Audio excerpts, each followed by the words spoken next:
दोस्तों आज की इस वीडियो में हम दो ऐसे फाइटर जेट का डिटेल में कंपैरिजन करने वाले हैं जो आगे चलकर भारतीय नौसेना की बैकबोन होने वाले हैं। अभी तक आप समझ ही चुके होंगे कि यहाँ पर मैं टेडबीएफ और रफाल मरीन फाइटर जेट की बात कर रहा हूँ और इस वीडियो के एंड में हम ये भी जानने की कोशिश करेंगे कि दोनों ही फाइटर जेट में से कौन सा फाइटर जेट हमारी नौसेना के लिए बेहतर होने वाला है। शुरुआत करते हैं टेडबीएफ फाइटर जेट की लंबाई से। टेडबीएफ फाइटर जेट की लंबाई 55.9 फीट होने वाली है, वहीं पर रफाल मरीन फाइटर जेट की लंबाई 50.1 फीट होने वाली है। यानी कि लंबाई के मामले में टेडबीएफ फाइटर जेट थोड़ा लंबा फाइटर जेट होगा। टेडबीएफ फाइटर जेट के जो पंखों की चौड़ाई होगी वो 38 फीट होगी, लेकिन ये चौड़ाई जब होगी जब टेडबीएफ फाइटर जेट के पंखों को फोल्ड नहीं किया जाएगा। पंखों को फोल्ड करने के बाद हमारे टेडबीएफ फाइटर जेट के पंखों की चौड़ाई 24.11 फीट होगी। फोल्डेबल विंग होने का हमको ये भी फायदा मिलेगा कि हम काफी आसानी से अपने एयरक्राफ्ट कैरियर पर भारी संख्या में टेडबीएफ फाइटर जेट को तैनात कर सकेंगे, लेकिन रफाल मरीन फाइटर जेट के साथ ऐसा नहीं है। हम रफाल मरीन फाइटर जेट के पंखों को फोल्ड नहीं कर सकते हैं। बिना पंखों को फोल्ड करे रफाल मरीन फाइटर जेट के पंखों की चौड़ाई 35.9 फीट है। टेडबीएफ फाइटर जेट का एमपीटी वेट 14,000 किलोग्राम होगा, वहीं पर रफाल मरीन फाइटर जेट का एमपीटी वेट 10,600 किलोग्राम है। यानी कि हमारा टेडबीएफ फाइटर जेट थोड़ा वजन में भारी फाइटर जेट होगा। टेडबीएफ फाइटर जेट का maximum take off weight 26,000 kilogram होगा, वहीं पर रफाल मरीन फाइटर जेट का मैक्सिमम टेक ऑफ वेट केवल 24,500 किलोग्राम है। टेडबीएफ फाइटर जेट की रफ्तार 1975 किलोमीटर प्रति घंटा होने वाली है, वहीं पर इस समय रफाल मरीन फाइटर जेट की रफ्तार केवल 1912 किलोमीटर प्रति घंटा है। टेडबीएफ फाइटर जेट को हम काफी आसानी से 60,000 फीट की ऊंचाई पर उड़ान भरा सकेंगे, वहीं पर इस समय हम अपने रफाल मरीन फाइटर जेट को केवल 51,952 फीट की ऊंचाई पर ही उड़ान भरा सकते हैं। टेडबीएफ फाइटर जेट के अंदर 11 हार्ड पॉइंट लगे होंगे। यहाँ पर हार्ड पॉइंट का मतलब यह है कि हम अपने टेडबीएफ फाइटर जेट के अंदर 11 मिसाइलों को लगा सकेंगे, जिसमें से 2 मिसाइल तो टेडबीएफ फाइटर जेट की विंग टिप पर होंगी। 6 मिसाइल को हम टेडबीएफ फाइटर जेट के पंखों के नीचे लगा सकेंगे और 3 मिसाइलों को हम टेडबीएफ फाइटर जेट के फ्यूजलाज के नीचे लगा सकेंगे।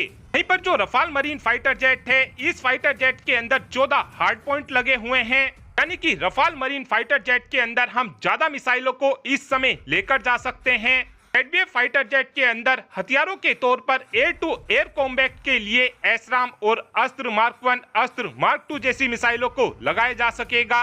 रफाल मरीन फाइटर जेट के अंदर हम एयर टू एयर कॉम्बैट के लिए माइका मिसाइल, मिटियोर मिसाइल और मैजिक 2 जैसी मिसाइलों को लगा सकते हैं। एंटीशिप रोल के लिए हम अपने टेडबीएफ फाइटर जेट में NASM-MR, हार्पून जैसी मिसाइलों को लगाने वाले हैं। वहीं पर रफाल मरीन फाइटर जेट के अंदर एंटीशिप रोल के लिए AM-39 एक्सोसेट मिसाइल लगी हुई है। टेडबीएफ फाइटर जेट के अंदर एंटी रेडिएशन मिसाइल भी लगी होगी, जिसकी मदद से हम दुश्मन देश के डिफेंस सिस्टम को पूरी तरीके से तबाह कर देंगे।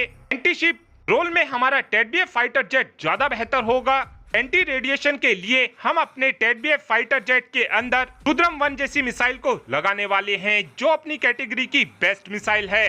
टेडबीएफ फाइटर जेट के अंदर उत्तम एईसा रेडार लगा होगा, वहीं पर इस समय रफाल मरीन फाइटर जेट के अंदर थेल्स द्वारा बनाया गया RBE-2AA रेडार लगा हुआ है, जो हम अपने उत्तम ऐसा रेडार को अपने टेडबीएफ फाइटर जेट में लगाने वाले हैं। इस रेडार की खास बात यह होने वाली है कि ये 1200 से 1400 TR मॉड्यूल के साथ में आने वाली है और इस रेडार की मदद से हम 350 किलोमीटर की रेंज में टारगेट को ट्रैक कर सकेंगे और एक बार में 50 टारगेट को डिटेक्ट कर सकेंगे और 4 टारगेट को इंगेज कर सकेंगे। यहीं पर जो रफाल मरीन फाइटर जेट के अंदर RBE-2AA रेडार लगा हुआ है, ये रेडार 838 TR मॉड्यूल के साथ आती है और ये रेडार 200 किलोमीटर की रेंज में टारगेट को ट्रैक कर सकती है। यानी कि हमारे टेडबीएफ फाइटर जेट के अंदर ज्यादा पावरफुल रेडार लगा होगा।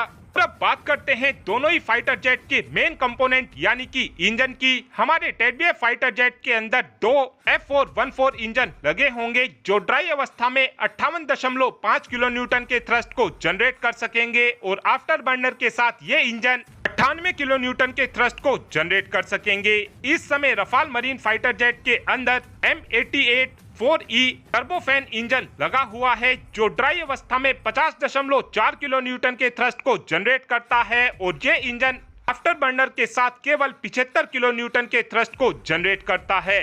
यानी कि इंजन पावर के मामले में भी हमारा TEDBF fighter jet Rafale marine fighter jet से ज्यादा बेहतर होने वाला है।